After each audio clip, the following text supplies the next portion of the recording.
এখানে ওই লোকটি দুধের বদলে প্রতিদিন বালতিতে পানি দিয়ে বাজারে বিক্রি করে। এটা আমি 10,000 টাকা শুরু করছিলাম, এখন তো 10 লক্ষ টাকা হয়ে যাবে।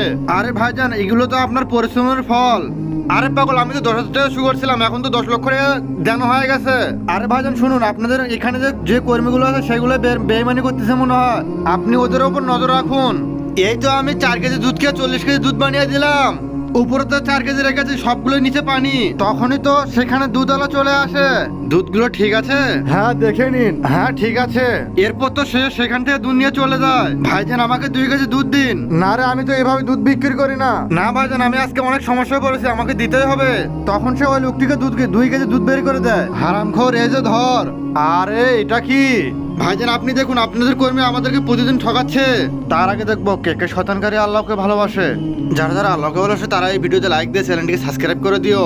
আর যারা শয়তানকে ভালোবাসে তাদের কোনো কিচ্ছু করার দরকার নেই। আব্বে আমার সাথে চলো, আজকে ওই হারামখোরকে মজা দেখাবো। এই যে বেঈমানকে দেখতে পাইছি, সবাই মিলে একে মারো ভাইজানেরা।